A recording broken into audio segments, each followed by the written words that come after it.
ni mana satu nak tekan ni? Cleaning, drying, Frenchie. Frenchie apa cleaning kot. Cleaning, normal clean, VIP clean. Mestilah VIP clean.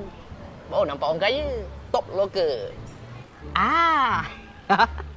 Automatic power. Close the door.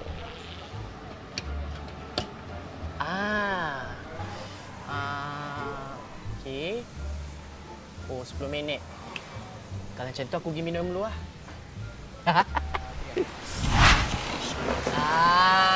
Tengok. Sekarang lepak mana nak ajak. Mana ada tu. Ingat kau pergi rock tour. Yelah, cerita dah meletup 10.3 juta. Alah, kau ni puji ke beli? Tak apa-apa. Hari ni aku belanja kau teh tarik. Hai, tertarik ke? Takkan makan-makan tak ada. Emak gak. Orang dah bagi betin apa ke? Kau buat apa tadi? Tiba-tiba muncul tu. Aku tadi pergi cuci helmet. Alang-alang sebab aku nak pergi event ni, Mr. Helmet kat Ampang. Diorang ada buat pelancaran. Sabtu ni 18 hari bulan. Kau nak ikut tak? Hai ni, kau pilih aku pula ke? Kau tak nampak ni? Kau bertongkat ni. Itulah masalah kau. Sibuk sangat nak jadi mak rempit. Tengok macam aku, mat motor. Kau tahu kan, mat rempit tu sampah masyarakat. Hai Mi, teruk betul pandangan kau kat aku Aku tanya kau lah Mi, apa beza mak motor dengan mak rempit? Setahu aku dua-dua sama je Mi. Dua roda.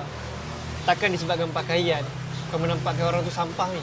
Lah, relax takkan koyak kot. Aku cuma nasihat je, Roy.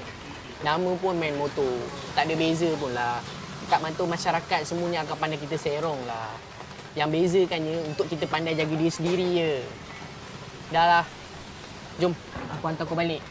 Roy. Macam mana kau boleh accident ni? Aku elak anjing tu tengah main.